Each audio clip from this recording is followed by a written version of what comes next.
ধারে ধারে নিত্যানন্দ নাচিছে, নিত্যানন্দ নাচিছে।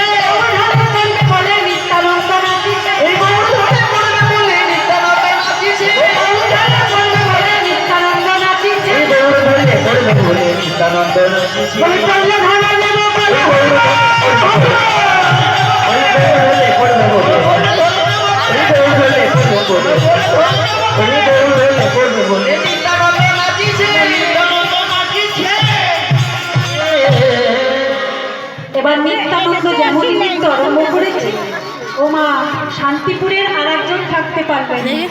সে হচ্ছে সীতা ঠাকুর, অর্থাৎ অদ্বৈত আচার্য।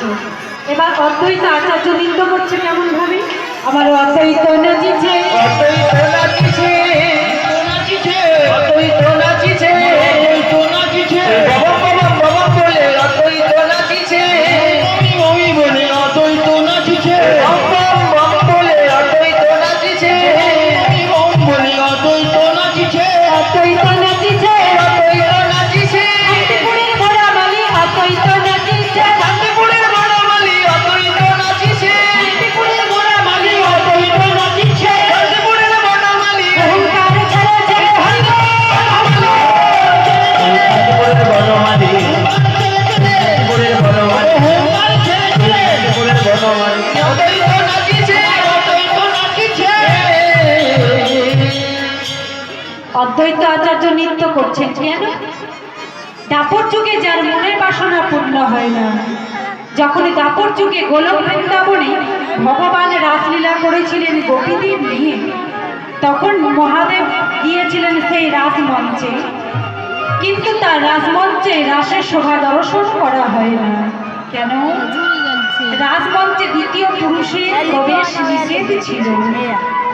তাই মহাদেবকে যেমনই রাজমঞ্চ থেকে বিতাড়িত করেছে, এমন সময় যমুনার কাছে কেঁদে বলছে, যমুনা আমার তো মনে আছে ধন নাই,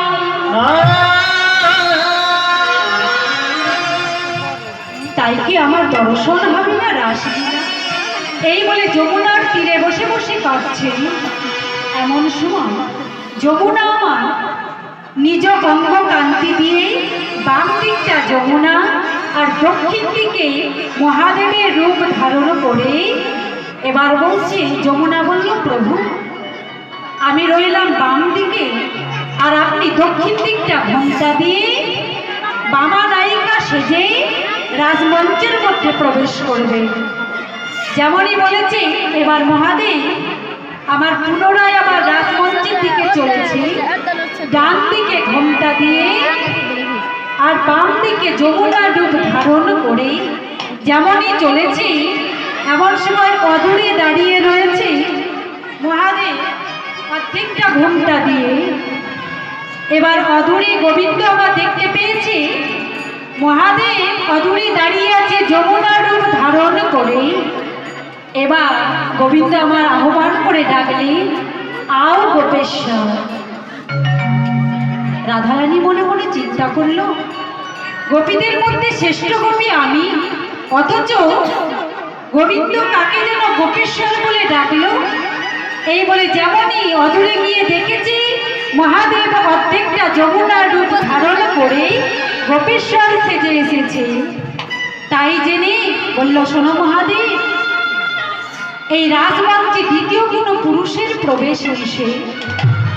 তাই মহাদেব বলল, হে প্রাণ গোবিন্দ, তাহলে কি আমার মনোবাসনা পূর্ণ হবে না? বলল, শোনো, আপনার